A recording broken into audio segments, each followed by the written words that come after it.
ನೋಡಿ, ಸಂಕೋಚ ಪಟ್ಕೊಳ್ಳದೆ ನಿಧಾನಕ್ಕೆ ಊಟ ಮಾಡಿ. ಸರಿ ಸರ್. ಅಂದಾಗೆ ನೀವು ನನ್ನ ಹೆಂಡತಿ ಓದಿದ ಕಾಲೇಜಲ್ಲಿ ಓದಿದ್ದಲ್ವಾ? ಹೌದು ಸರ್. ಈಗ ಇವಾಗ ಸಿದ್ಧಗಂಗಾ ಕಾಲೇಜು. ಈ ಕಾಲೇಜ್ನಲ್ಲಿ ಹೇಗಿದೆ ಎಕ್ಸ್ಪೀರಿಯನ್ಸು? ಕಾಲೇಜ್ ಲೈಫ್ ಅಂದರೆ ಗೋಲ್ಡನ್ ಲೈಫ್ ಅಂತ ನೀವು ಕೇಳಿರ್ತೀರಲ್ವ ಸರ್, ಹಾಗೆ ಇದೆ. ಕಾಲೇಜ್ ಮುಗಿದ ಮೇಲೇ ಟೆನ್ಷನ್ನು. ನಿಮಗೇನು ಟೆನ್ಷನ್ ಬಿಡಿ, ನಿಮ್ಮ ತಂದೆ ಮಾಡಿರೋ ಆಸ್ತಿನ ಸರಿಯಾಗಿ ನೋಡ್ಕೊಂಡು ಹೋದ್ರೆ ಆಯ್ತಪ್ಪ. ಇಲ್ಲ ಸರ್, ನಾವು ಏನಾದರೂ ಮಾಡಬೇಕಲ್ಲ. ಅಂದಾಗೆ ನನಗೆ ಅಪ್ಪನ ಆಸ್ತಿಲಿ ಬದುಕೋಕೆ ಇಷ್ಟ ಇಲ್ಲ. ತುಂಬ ಒಳ್ಳೆ ಆಲೋಚನೆ. ಈ ಕಾಲದಲ್ಲಿ ಈ ಥರ ಯೋಚನೆ ಮಾಡೋರು ಸಿಗೋದೇ ತುಂಬ ಕಡಿಮೆ. ಕಾಲೇಜಲ್ಲಿ ಪ್ರೀತಿ ಪ್ರೇಮ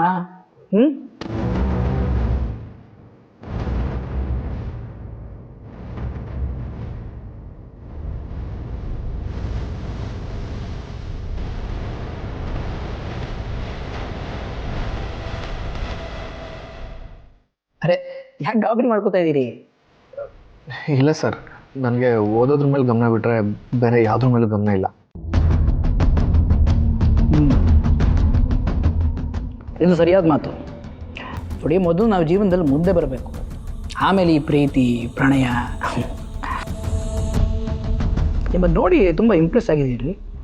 ನಿಮ್ಮ ತಂದೆ ತಾಯಿ ನಿಮ್ಮಂಥ ಮಗನ ಪಡೆಯೋಕ್ಕೆ ತುಂಬ ಪುಣ್ಯ ಮಾಡಿದ್ದಾರೆ.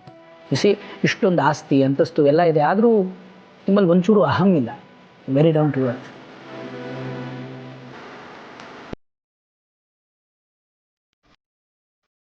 ಊಟ ಮಾಡಿ.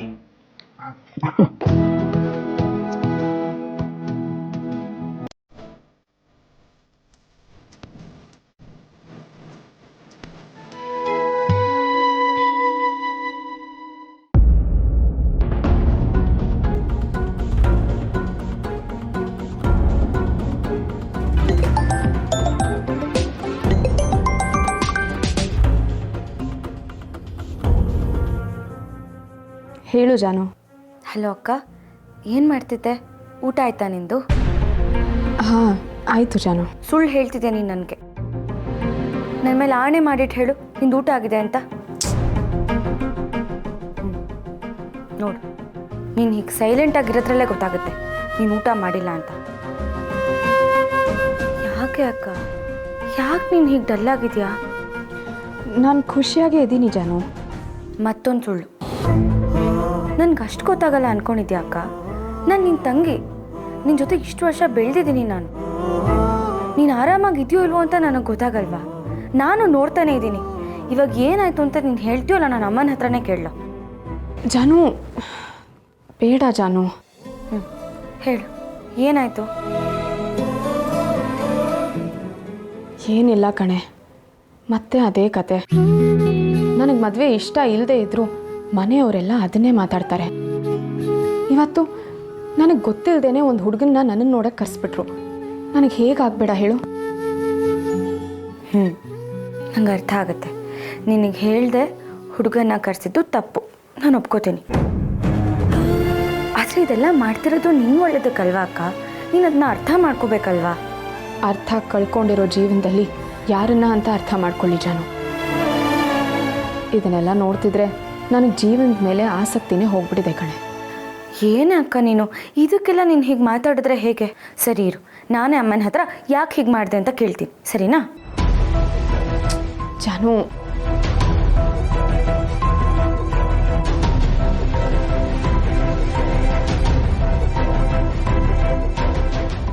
ಯಾರ್ದಮ್ಮ ಫೋನು? ಅಮ್ಮ, ಜಾನು ಫೋನ್ ಮಾಡಿದ್ದಾಳೆ. ಸ್ಪೀಕರ್ಗೆ ಹಾಕು. ಜಾನು, ಹೇಗಿದೆಯಮ್ಮ? ಹಾಂ ಅಮ್ಮ, ನಾನು ಚೆನ್ನಾಗಿದ್ದೀನಿ. ನೀನು ಹೇಗಿದ್ಯಾ? ಊಟ ಆಯ್ತಾ? ಭಾವನಾ ಊಟ ಮಾಡಿದೆ, ನಾನು ಹೇಗೆ ಮಾಡ್ಲಮ್ಮ? ಅವಳಿಗೆ ಊಟ ಮಾಡೋದಕ್ಕೆ ಹೇಳು. ನೋಡಿದ್ಯಾಕ, ನೀನು ಊಟ ಮಾಡಿಲ್ಲ ಅಂತ ಅವರು ಊಟ ಮಾಡ್ದೆ ಕೂತಿದ್ದಾರೆ. ಹೋಗಿ ಇಬ್ರು ಹೋಗಿ ಊಟ ಮಾಡಿ. ಇಲ್ಲ ಜಾನು, ನನಗೆ ಹಸಿವಿಲ್ಲ. ಅವ್ರಿಗೆ ಊಟ ಮಾಡೋಕ್ಕೆ ಹೇಳು. ಹಾಂ, ನೀನು ಊಟ ಮಾಡಿಲ್ಲ ಅಂತ ಅವರು ಊಟ ಮಾಡಿಲ್ಲ ಅಂತ ನೀವಿಬ್ರು ಹೀಗೆ ಆಡ್ತೀರಿ. ನಾನೇ ಊಟ ಮಾಡಲ್ಲ.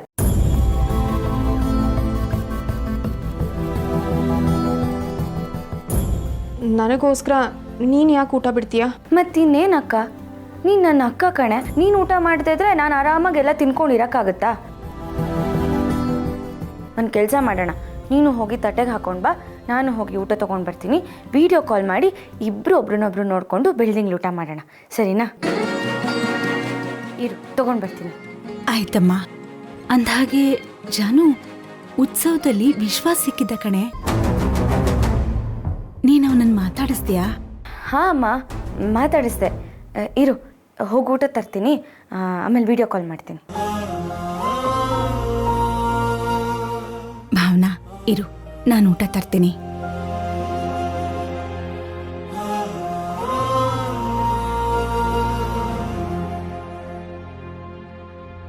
ಗೂಬೆ ನನ್ನ ಕೈಗೆ ಸಿಗಲಿ, ವಿಚಾರಿಸ್ಕೋತೀನಿ. ನಾನು ಯಾರು ಅಂತಾನೆ ಗೊತ್ತಿಲ್ಲ ಅಂದ ಅಲ್ವಾ, ಮಾಡ್ತೀನಿ ಅವನಿಗೆ. ಗೂಬೆ, ವಿಚಾರಿಸ್ಕೋತೀನಿ. ಯಾರೋ ನಿಮ್ಮನ್ನು ಬೈಕೋತಾ ಇದ್ದಾರೆ ಅನ್ಸುತ್ತಲ್ಲಪ್ಪ. ನಿಮ್ಮ ಮನೆಯವರೇ ಇರ್ಬೇಕು ನೋಡಿ, ಲೇಟ್ ಆಯಿತು ಬರೋದಕ್ಕೆ ಅಂತ. Sorry sir. ದೇವಸ್ಥಾನ ನೋಡಿದ್ರು ನಾನು ಯಾರು ಗೊತ್ತೇ ಇಲ್ಲ ಅನ್ನೋ ಥರ ಮಾತಾಡ್ದ.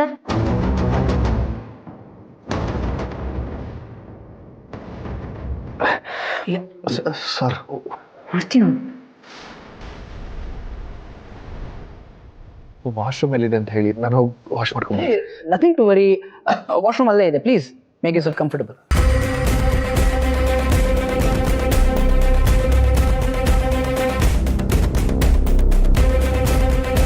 ರೀ, ಯಾರೋ ಗೆಸ್ಟ್ ಬಂದಿದ್ದಾರೆ ಅಂದ್ರಿ, ಒಬ್ಬರೇ ಊಟ ಮಾಡ್ತಿದ್ದೀರಾ? ಅವರೆಲ್ಲಿ? ಚಿನ್ಮರಿ ಈಗ ತಾನೇ ವಾಶ್ರೂಮ್ಗೆ ಹೋದ್ರು, ಬರ್ತಾರೆ. ಆದರೂ ಈಗಲಾದರೂ ಯಾವ್ದು ಬಂದಿದ್ದಾರೆ ಅಂತ ಹೇಳ್ರಿ, ನಂಗೆ ಕ್ಯೂರಿಯಾಸಿಟಿ ತಡಿಯೋಕ್ಕಾಗ್ತಿಲ್ಲ. ಒಂದು ನಿಮಿಷ ನೀವು ಇಲ್ಲೇ ಇದ್ರೆ ಯಾರು ಅಂತ ಗೊತ್ತಾಗುತ್ತೆ. ರೀ, ಏನು ಗೊತ್ತಾ, ಅಕ್ಕ ಏನೋ ಒಂಥರ ತುಂಬ ಬೇಜಾರಲ್ಲಿದ್ದಾಳೆ ರೀ. ಸರಿಯಾಗಿ ಊಟ ತಿಂಡಿ ಏನೂ ಮಾಡ್ತಿಲ್ವಂತೆ. ಅಮ್ಮ ಅವಳ ಬಗ್ಗೆ ತುಂಬ ಯೋಚನೆ ಮಾಡ್ತಿದ್ದಾರೆ. ಅದಕ್ಕೆ ಇವತ್ತು ವಿಡಿಯೋ ಕಾಲಲ್ಲೇ ಒಟ್ಟಿಗೆ ಕೂತು ಊಟ ಮಾಡೋಣ ಅಂತ ಅಂದ್ಕೊಂಡೆ. ಮಾಡ್ಲಾ? ಪರವಾಗಿಲ್ಲ ತಾನೆ? ಚಿನ್ನುಮರಿ, ಇದ್ರಲ್ಲಿ ಕೇಳೋದೇನಿದೆ? ನಿಮ್ಗೆ ಏನು ಬೇಕು ಅನ್ಸುತ್ತೆ, ಹೇಗೆ ಬೇಕು ಅನ್ಸುತ್ತೆ ಹಂಗೆ ಮಾಡಿ. ಆಮೇಲೆ ಏನು ಪ್ರಾಬ್ಲಮ್ ಆಗಿದೆ ಅಂತ ಸ್ವಲ್ಪ ತಿಳ್ಕೊಳ್ಳಿ. ಏನಾದರೂ ಸಪೋರ್ಟ್ ಮಾಡೋಕ್ಕಾದ್ರೆ ಖಂಡಿತ ಮಾಡೋಣ. ಸರಿ ರೀ. ಅಡುಗೆ ತುಂಬ ಚೆನ್ನಾಗಾಗಿದೆ. ಥ್ಯಾಂಕ್ಸ್.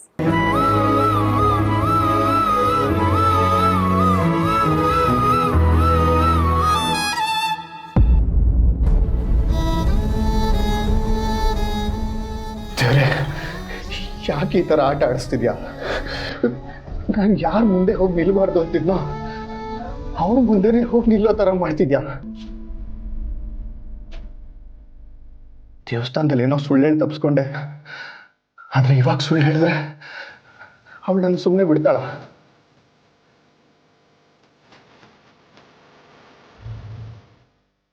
ಇಲ್ಲ, ಜಯಂತ್ ಅವ್ರ ಹತ್ರ ನಾನು ಅವಳಿಗೆ ಪರಿಚಯ ಇರೋ ವಿಷಯನ ಎಲ್ಲ ಹೇಳ್ಬಿಡ್ತಾಳೆ. ಆಮೇಲೆ ಜಯಂತ್ ಅವ್ರಿಗೂ ಮುಖ ತೋರ್ಸೋದಿಕ್ಕಾಗಲ್ಲ. ಯಾಕೆ ಈ ಥರ ಮಾಡ್ತಿದ್ಯಾ? ಇದೊಂದು ಸಲ ನನಗೆ ಕಾಪಾಡು. ಇನ್ ಯಾವತ್ತೂ ನಾನು ಈ ಮನೆ ಕಡೆ ತಲೆ ಹಾಕಲ್ಲ. ಏನ್ರಿ, 1 ನಿಮಿಷ ಅಂದ್ರೆ 5 ನಿಮಿಷ ಆದ್ರೂ ಇನ್ನೂ ಆಚೆ ಬಂದಿಲ್ಲ ಅವರು. ಎಲ್ಲ ನೀಟಾಗಿ ವಾಶ್ ಮಾಡ್ಕೊಂಡ್ಬರಕ್ಕೆ ಟೈಮ್ ಆಗಿರುತ್ತೆ, ಬಿಡ್ತಾರಪ್ಪ. ಅಯ್ಯೋ, ಆದ್ರೂ ಮೇಲೆ ಟವಲ್ ಇಡೋದನ್ನ ಮರ್ತೋಗ್ಬಿಟ್ಟೆ. ಇರಿ, ಇಟ್ಟು ಬರ್ತೀನಿ.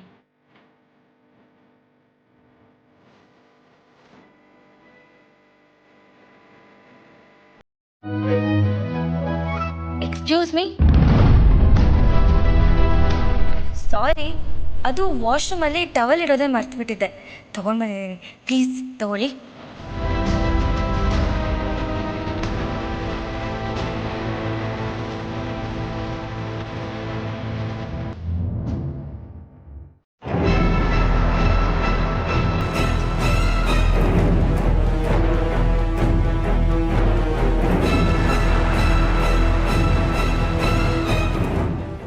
Thank you. ಪರವಾಗಿಲ್ಲ.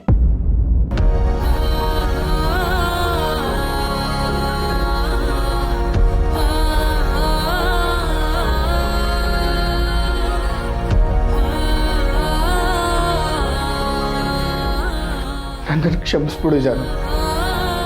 ನೀನು ಮತ್ತೆ ನನ್ನನ್ನು ನೋಡಬಾರ್ದು, ನನ್ನ ನಿನಗೆ ಕಾಡಬಾರ್ದು ಅಂತ ನಿನಗೆ ಮುಖ ತೋರಿಸ್ಲಿಲ್ಲ.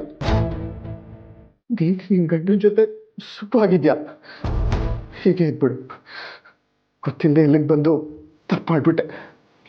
ಯಾವತ್ತೂ ಇಲ್ಲಿಗೆ ಬರಲ್ಲ. ಸಾರಿ ಜಾನು, ಸಾರಿ.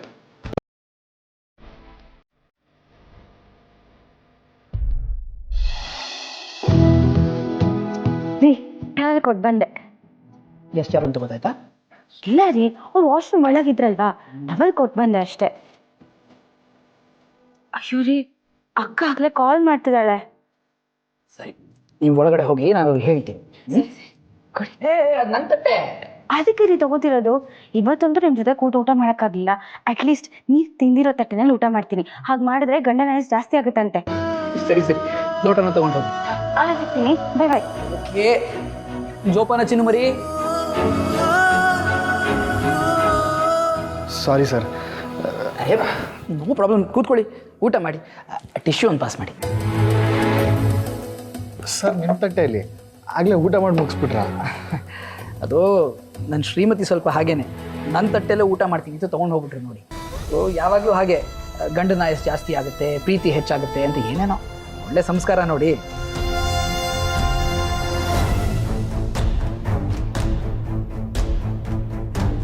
ಅದು ನನ್ನ ವೈಫ್ ಅಕ್ಕ ಫೋನ್ ಮಾಡಿಬಿಟ್ರು, ಹಾಗಾಗಿ ಆ ಕಾಲ್ ತೊಗೊಳಕ್ಕೆ ಹೋಗಿದ್ದಾರೆ. ಮುಗಿಸಿ ಬರ್ತಾರೆ, ಊಟ ಮಾಡಿ. ನಾವು ಅಷ್ಟೊತ್ತು ಊಟ ಮುಗಿಸ್ಬೋಣ ಅಲ್ಲ.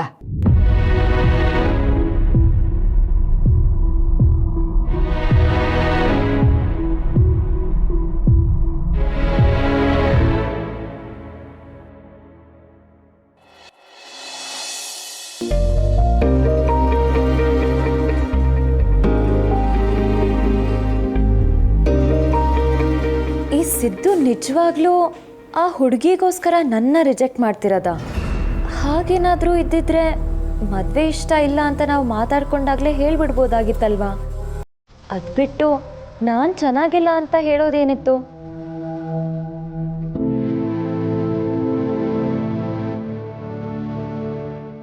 ಮಗಳ, ಹಾಂ ಮಗಳ, ಬಾ ಕೂತು.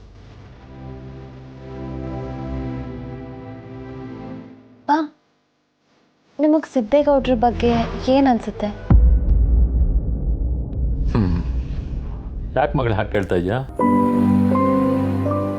ಏನಿಲ್ಲಪ್ಪ, ಸುಮ್ಮನೆ ತಿಳ್ಕೊಳ್ಳೋಣ ಅಂತ ಕೇಳಿದೆ. ಸಿದ್ದು ತುಂಬ ಒಳ್ಳೆ ಹುಡುಗ. ಊರಲ್ಲಿರೋರೆಲ್ಲ ಅವನ ಬಗ್ಗೆನೇ ಮಾತಾಡ್ಕೊಂಡು ಓಡಾಡ್ತಾ ಇರ್ತಾರೆ, ಒಳ್ಳೆ ಹುಡುಗ ಒಳ್ಳೆ ಹುಡುಗ ಅಂತ. ಅಷ್ಟು ಮಾತ್ರ ಅಲ್ಲಮ್ಮ, ಆ ಜವರೇಗೌಡ ಅವರಪ್ಪ ನನ್ನ ಆತ್ಮೀಯ ಸ್ನೇಹಿತ. ಅದಿರಲಿ, ಸಿದ್ದು ಬಗ್ಗೆ ನಿನಗೇನು ಅನಿಸುತ್ತೆ? ನನಗೂ ಸಿದ್ದು ಒಳ್ಳೆಯವರು ಅಂತ ಅನಿಸುತ್ತೆ. ಆದರೂ ಸುಮ್ಮನೆ ನಿಮ್ಮನ್ನೊಂದ್ಸಲ ಕೇಳಿದೆ. ನಿನಗೆ ಅನುಮಾನನೇ ಬೇಡಮ್ಮ, 100% ಗೋಲ್ಡ್ ಅವನು. ನೋಡಮ್ಮ, ನಾನೇ ಖುದ್ದಾಗಿ ಹುಡುಕಿದ್ರೂ ಅಂಥ ಹುಡುಗನ ಹುಡುಕಿ ನಿನಗೆ ತರೋಕ್ಕಾಗೋದಿಲ್ಲ. ಪೂರ್ವಿ, ಈ ಪ್ರಶ್ನೆನ ನೀನು ಈಗ ಯಾಕೆ ಕೇಳ್ತಿದ್ಯಾ? ಏನಿಲ್ಲಮ್ಮ, ಅದೇನಂದರೆ ಅಪ್ಪ ಯಾವತ್ತೂ ನನಗಿಷ್ಟ ಆಗಿಲ್ಲದೆ ಇರೋ ಕೆಲಸ ಮಾಡಿಲ್ಲ. ಇದು ಅಪ್ಪನ ಡಿಸಿಷನ್. ಹಾಗಾಗಿ ಒಂದ್ಸಲ ಅವರ ಅಭಿಪ್ರಾಯ ಕೇಳಿದೆ ಅಷ್ಟೆ. ಅವ್ರ ಡಿಸಿಷನ್ ಬಗ್ಗೆ ನೀನು ತಲೆನೇ ಕೆಡ್ಸ್ಕೋಬೇಕಾಗಿಲ್ಲ. ಕಣ್ಣು ಮುಚ್ಕೊಂಡು ನೀನು ಸಿದ್ದುನ ಮದುವೆ ಆಗ್ಬೋದು. ನಿಮ್ಮಪ್ಪ ಏನೇ ಮಾಡಿದ್ರು ನೀನು ಒಳ್ಳೇದಕ್ಕೆ ಅಲ್ವಾ? ಸರಿಮಾ.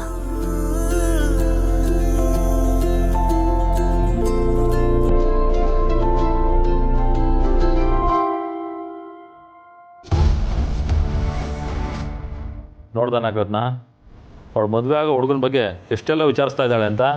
ಮತ್ತೆ ವಿಚಾರಿಸ್ಕೊಳ್ದೆ ಸುಮ್ಮನೆ ಹಾಗೆ ಮದುವೆ ಆಗೋಕ್ಕಾಗತ್ತಾ? ನಾನು ಯಾರು? ಅವಳ ಅಪ್ಪ.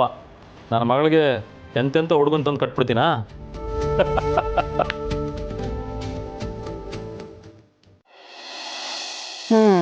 ತಗೊಂಬಂದ್ರಾ? ಅಕ್ಕ ನೋಡು, ನನ್ನ ಕಡೆಯಿಂದ ಒಂದು ತುತ್ತು. ಅನ್ನು ಜಾನು, ನಮ್ಮ ಕಡೆಯಿಂದ ಈ ತುತ್ತು ನಿನಗೆ.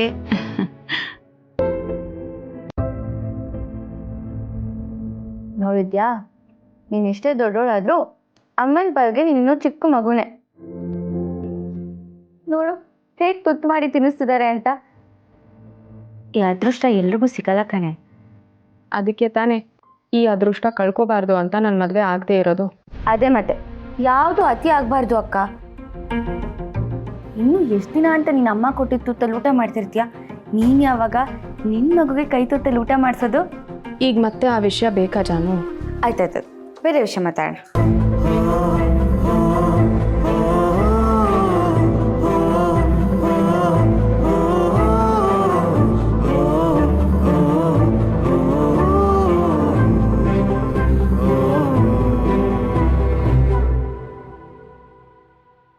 ನೋಡಿದ್ಯಾ ಎಷ್ಟು ಹಸಿವಾಗಿದೆ ನಿನಗೆ ಅಂತ. ಸುಮ್ಮನೆ ಹಸಿವಿಲ್ಲ ಊಟ ಮಾಡಲ್ಲ ಅಂತಿರ್ತೀಯ. ಜಾನು, ನೀನ್ ದಿನ ಹೀಗೆ ಫೋನ್ ಮಾಡಿ ಇವಳಿಗೆ ಊಟ ಮಾಡಿಸ್ಬೇಕು. ಇಲ್ಲ ಅಂದ್ರೆ ಹಸ್ವಿಲ್ಲ ಅಂತಾನೆ ಹೇಳ್ತಾಳೆ. ಹಾಗೇನಿಲ್ಲ ಜಾನು, ನಾನು ತಿಂತಾ ಇದ್ದೀನಿ, ನೀನು ಆರಾಮಾಗಿರು. ನೋಡಿದ್ಯಾ ಅಮ್ಮ, ಕೇಳಿಸ್ಕೊಂಡ್ಯಾ? ಅವಳು ದಿನ ಊಟ ಮಾಡ್ತಾಳಂತೆ. ಅಕಸ್ಮಾತ್ ಮಾಡಿಲ್ಲ ಅಂದರೆ ಮತ್ತೆ ಇದೇ ಥರ ನಂಗೆ ಕಾಲ್ ಮಾಡು. ಸರಿನಮ್ಮ. ಸರಿ, ಅವ್ರು ಕಾಯ್ತಾ ಇರ್ತಾರೆ, ನಾನು ಹೊರಡ್ತೀನಿ. ಬಾಯ್, ಗುಡ್ ನೈಟ್. ಬಾಯ್.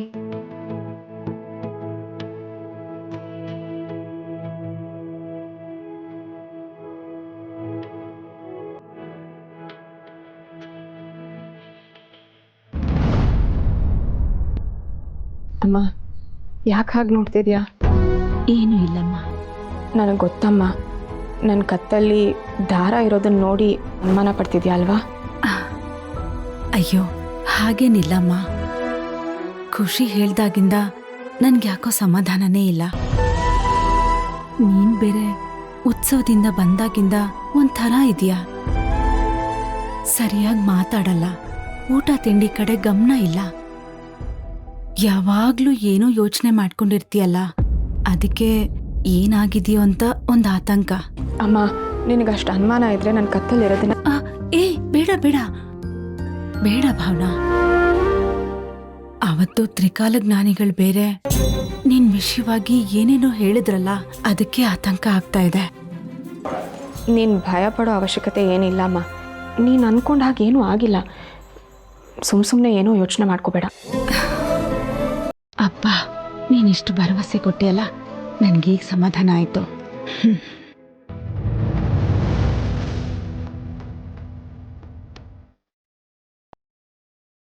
ಇವತ್ತು ನನಗೆ ಸಮಾಧಾನ ಆಗಿರ್ಬೋದಮ್ಮ, ಆದರೆ ನನ್ನ ಕುತ್ತಿಗೆಯಲ್ಲಿರೋದು ತಾಳಿ ಅಂತ ಗೊತ್ತಾದರೆ ಏನಾಗುತ್ತೋ ಗೊತ್ತಿಲ್ಲ. ಬದುಕು ನನ್ನನ್ನು ಎಲ್ಲಿ ಕರ್ಕೊಂಡು ಹೋಗಿ ನಿಲ್ಸುತ್ತೋ ಗೊತ್ತಿಲ್ಲ.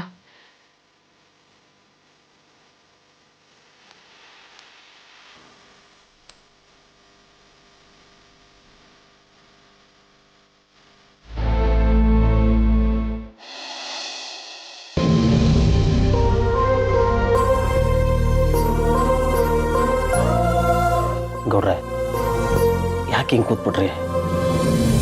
ಅದಕ್ಕೆ ಫೋನ್ ಮಾಡಲಿಲ್ವೇ? ಇಲ್ಲಕ್ಕಲ್ಲ. ಯಾಕೆ ಗೌಡ್ರೆ ಫೋನ್ ಮಾಡ್ಬೇಕಲ್ವೇ? ಒಸಿ ಮನಸ್ಸಿಗೆ ಸಮಾಧಾನ ಆಗಿರೋದು. ಫೋನ್ ಮಾಡೋದಕ್ಕೆ ಏನೋ ಒಂಥರ ಹೆದರಿಕೆ ಆಯ್ತದಕ್ಕಲ್ಲ. ಹೆದರಿಕೆಯ? ಯಾಕೆ ಗೌಡ್ರೆ? ಮೊದಲಾದ್ರೆ ನನ್ನ ಕಂಬ್ಲಿಯ ಈಚೆ ಸಿಕ್ಕಾಗ ಸಿದ್ದೇಗೌಡ ಅನ್ಕೊಂಡು ಮಾತಾಡ್ತಿದ್ದೆ. ಮನೆಗೆ ಬಂದ್ಮೇಕೆ ಗೌಡ ಅನ್ಕೊಂಡು ಫೋನಲ್ಲಿ ಮಾತಾಡ್ತಿದ್ದೆ. ಈಗ ಅವ್ರಿಗೆ ನನ್ನಿಂದ ನೋವಾಗೈತಿ ಅಂತ ಸಿದ್ದೇಗೌಡನಾಗೂ ಮಾತಾಡೋಕಾಯ್ತಿಲ್ಲ, ಗೌಡನಾಗೂ ಮಾತಾಡೋಕಾಯ್ತಿಲ್ಲ. ಇದೊಳ್ಳೆ ಸರ್ ಹೋಯ್ತು ಗೌಡ್ರೆ. ಹಿಂಗಂದ್ರೆ ಹೆಂಗೆ? ನಾನು ಏನು ಮಾಡ್ನೆ? ನನ್ನಿಂದಲೇ ನನ್ನ ಕಂಬ್ಲಿ ಕಣ್ಣೀರು ಹಾಕುವಂಗಾಗೋಯ್ತಲ್ಲ.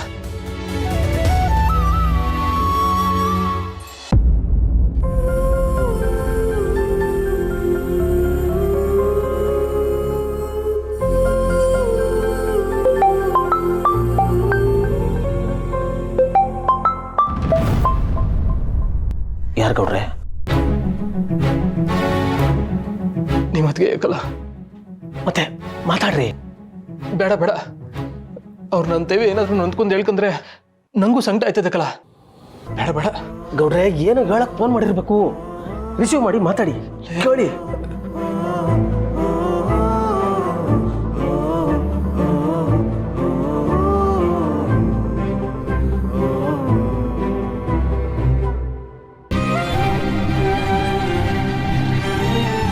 ಗೌಡ್ರೆ ಮಾತಾಡ್ಬೋದಾ?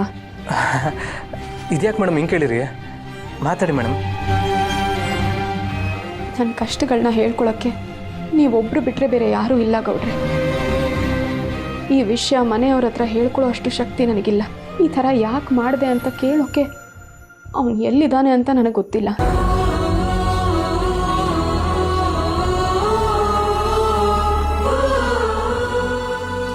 ಮೇಡಮ್ ನೀವು ನೊಂದ್ಕೋಬೇಡಿ, ಎಲ್ಲ ಸರಿ ಹೋಯ್ತದೆ.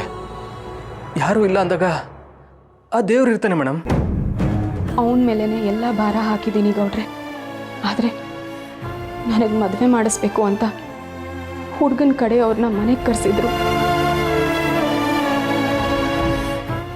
ನನಗೇನು ಮಾಡಬೇಕು ಅಂತಾನೆ ಗೊತ್ತಾಗಲಿಲ್ಲ ಗೌಡ್ರೆ. ಕತ್ತಲ್ಲಿ ಯಾರೋ ಕಟ್ಟಿರೋ ತಾಳಿನಿಟ್ಕೊಂಡು ಇನ್ನೊಬ್ಬರ ಮುಂದೆ ಹೋಗಿ ನಿಂತ್ಕೊಳ್ಳೋಕ್ಕೆ ನನಗೆ ತುಂಬ ಕಷ್ಟ ಆಗ್ತಿದೆ. ನನಗೆ ಮದುವೆ ಬೇಡ ಅಂತ ಮನೆಯವ್ರಿಗೆ ಹೇಳಿಬಿಟ್ಟೆ. ಅದಕ್ಕೆ ಎಲ್ಲರೂ ನನ್ನ ಮೇಲೆ ಕೋಪ ಮಾಡ್ಕೊಂಡಿದ್ದಾರೆ. ಆದರೆ ನನ್ನ ಪರಿಸ್ಥಿತಿ ಏನು ಅಂತ ಪಾಪ ಅವ್ರಿಗೆ ಗೊತ್ತಿಲ್ಲ. ಅಮ್ಮಂಗೂ ನನ್ನ ಕತ್ತಲ್ಲೇನೋ ಇದೆ ಅಂತ ಡೌಟ್ ಬಂದಿದೆ. ಇವತ್ತು ಹೇಗೋ ಬಚಾವಾದೆ, ಆದರೆ ದಿನ ಹೀಗೆ ಆಗುತ್ತಾ? ನಾನು ಹೇಗೆ ತಪ್ಪಿಸ್ಕೊಳ್ಳಿ? ಎಷ್ಟು ದಿನ ಅಂತ ಹೀಗೆ ಬದುಕಲಿ? ಯಾರಾದರೂ ಏನಾದರೂ ಕೇಳಿದ್ರೆ ನಾನು ಏನಂತ ಉತ್ತರ ಕೊಡಲಿ? ನನಗಂತೂ ಒಂದು ಅರ್ಥ ಆಗ್ತಿಲ್ಲ ಗೌಡ್ರೆ. ಇಷ್ಟೆಲ್ಲ ಪ್ರಶ್ನೆ ನನ್ನನ್ನು ದಿನ ಕೊಲ್ತಾ ಇದೆ ಗೌಡ್ರೆ. ಅಯ್ಯೋ, ಇವ್ರು ಮಾತು ಕೇಳ್ತಾ ಇದ್ರೆ ನಂಗೆ ಏನು ಮಾತಾಡಬೇಕು ಅಂತ ಗೊತ್ತಾಯ್ತಲ್ವಲ್ಲಪ್ಪ. ನಾನು ಎಂಥ ಕೆಲಸ ಮಾಡಿಬಿಟ್ಟೆ.